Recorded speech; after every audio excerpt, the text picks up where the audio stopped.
está? Espero que esté muy bien. Yo soy Bautista Martínez Cardelena de Diseño Gráfico Digital de tercero A. Y bueno, hoy le voy a hablar sobre la fase luminosa.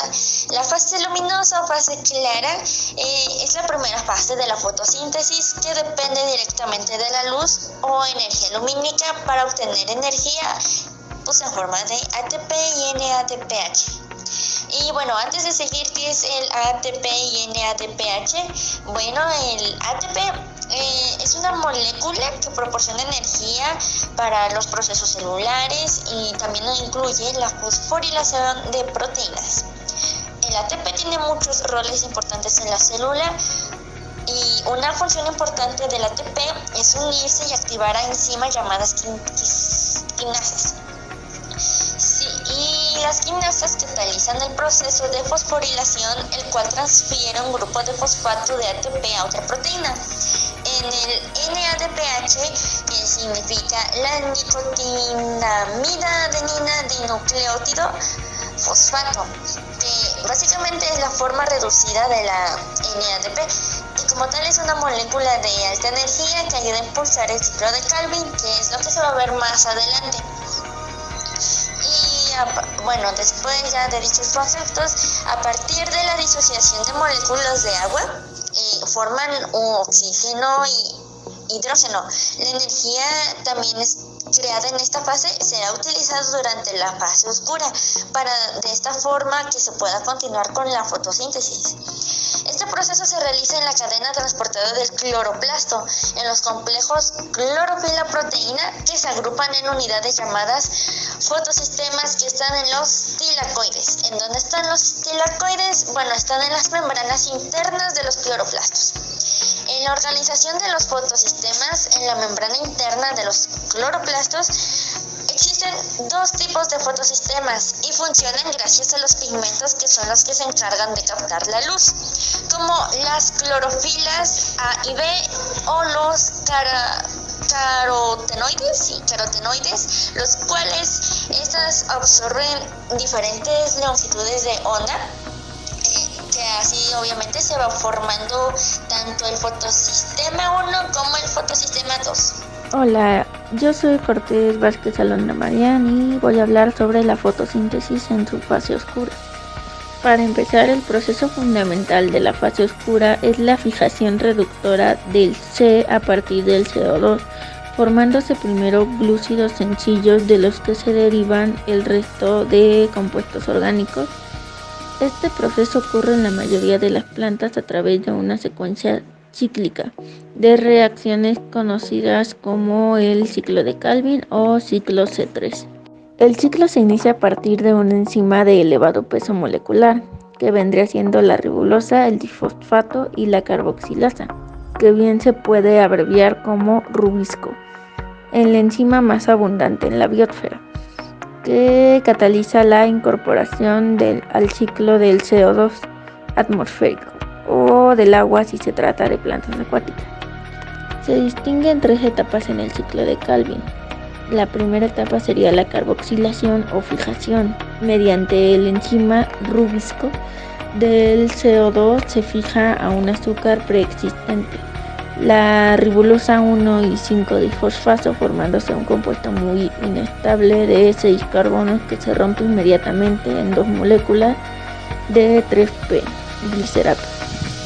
Luego viene la etapa 2, que es la reducción. En esta, el 3P glicerato se reduce a 3P gliceraldehído, consumiéndose al NADPH y el ATP que se obtuvieron de la fase luminosa. Luego vendría la fase 3, que sería la recuperación o bien la regeneración que vendría siendo que de cada 6 moléculas de 3P gliceraldehído que se forman, una se considera el rendimiento neto de la fotosíntesis. Las otras 5 sufren una serie de transformaciones consecutivas en las que también se consume ATP. Para regenerar la ribosa 1, 5-difosfato.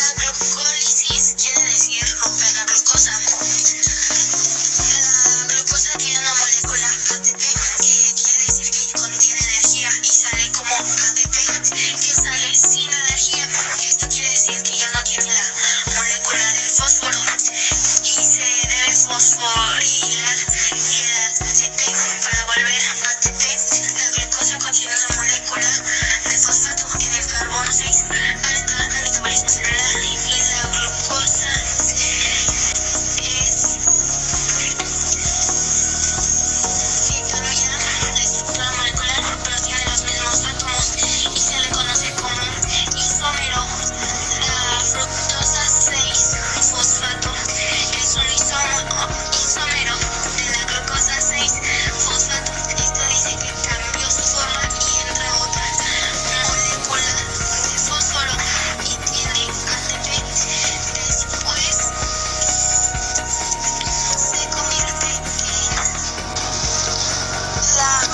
glucólisis tiene lugar en el citoplasma celular, quiere decir que la glucosa se rompe. Consiste en una serie de 10 reacciones, cada una catalizada por una enzima determinada, que permite transformar una molécula de glucosa en 2 moléculas de un compuesto de 3 carbonos. El ácido pirúvico, en la primera parte se determina energía, que es suministrada por 2 moléculas de ATP.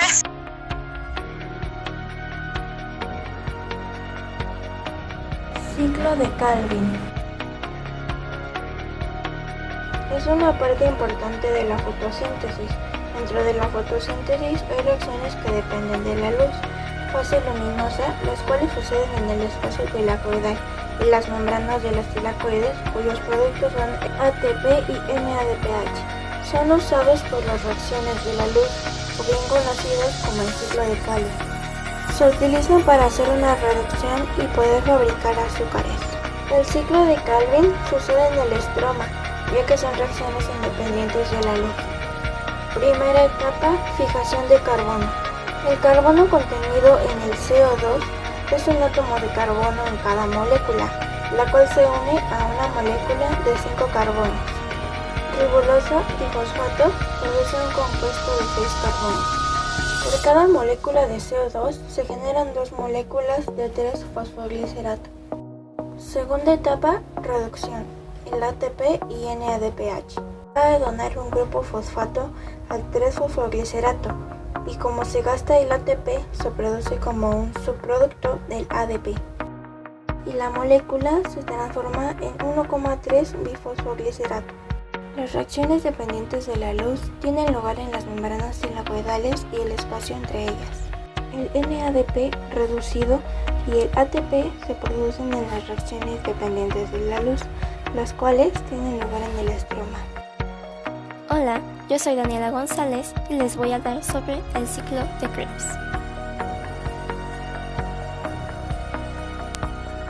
El acetil-CoA se condensa con el oxalacetato. El citrato sinatasa forma el citrato.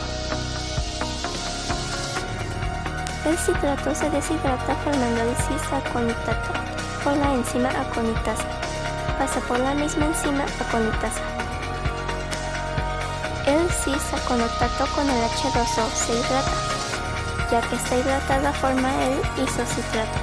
Con una oxidación forma el oxalosuccinato. La enzima de la oxidación es el isocitrato deshidrogenasa. Antes de esto hay 3 ATPs en la reacción. El oxalosuccinato se descarboxila y se convierte en alfa-cetoglutarato. El alfa-cetoglutarato pasa por el succinyl-CoA por una descarboxilación oxidativa. La enzima en este proceso tiene cabida alfa-cetoglutarato deshidrogenasa activa. Se producen 3 ATPs otra vez. El succinyl-CoA forma el succinato porque se fosforila a nivel del sustrato. El succinyl-CoA pasa por la enzima del succinyl-CoA dioquinas. Se libera un ATP en el proceso. El succinato pasa por el fumarato por oxidación produciendo 2 ATPs. El fumarato pasa al malato cuando se hidrata realizando el proceso de la enzima fumarasa. El malato se oxida y pasa a malato deshidrogenasa. El malato se convierte en oxalacetato, liberando 3 ATPs, y se repite el ciclo.